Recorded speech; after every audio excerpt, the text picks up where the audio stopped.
বাংলাদেশ ও ভারতের কোলে থাকা এই বিশ্বের সবচেয়ে বড় ম্যানগ্রোভ বন, যেখানে প্রকৃতি আর প্রাণের লড়াইয়ে জন্ম নিয়েছে এক রহস্যময় রাজ্য।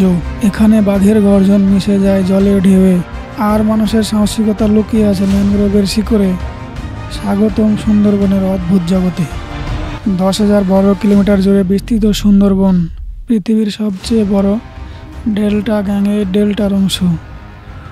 1987 সালে ইউনেস্কোর ওয়ার্ল্ড হেরিটেজ তকমা পাওয়া এই বনের নাম এসেছে সুন্দরী গাছ থেকে। কিন্তু এই সৌন্দর্যের নিচে লুকিয়ে আছে চ্যালেঞ্জিং বাস্তুসংস্থান, লবণাক্ত পানি, কাদা আর বাঘের রাজত্ব।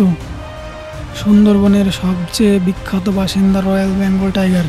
এই বাঘেরা সাঁতারে পারদর্শী, নোনা পানিতে শিকার ধরে, কিন্তু তাদের সংখ্যা প্রায় এখন 100-এর কাছাকাছি। জলবায়ু পরিবর্তন আর অবাধ শিকারের কারণে এই প্রজাতি আজ বিলুপ্তির মুখে। বাঘের সাথে মানুষের সংঘর্ষ এখানে নিত্যদিনের ঘটনা। মধু সংগ্রহকারী বা জেলে যারা বনে ঢোকে, তাদের গায়ে মুখোশ পরে রাখতে হয় পিছন দিকে, যেন বাঘ ভাবে মানুষ তাকে দেখছে। সুন্দরবন শুধু বন্য প্রাণী নয়, এখানকার মানুষের জীবন এক অ্যাডভেঞ্চার। শুধু মধু সংগ্রহকারীরা বাঘের ভয় উপেক্ষা করে মৌমাছির চাকে হাত বাড়ান, জেলেরা নদীতে মাছ ধরেন, কিন্তু হাঙ্গর বা কুমিরের হামলা তাদের নিত্যসঙ্গী।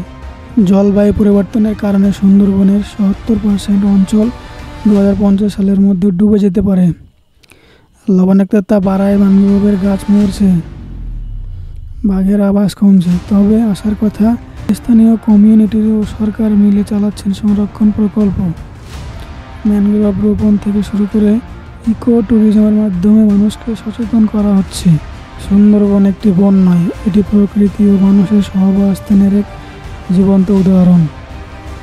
এই মহাকাব্যিক লড়াইয়ে জয়ী হতে হলে আমাদের এগিয়ে আসতে হবে, কারণ সুন্দরবন বাঁচলে বাঁচবে লক্ষ প্রাণ।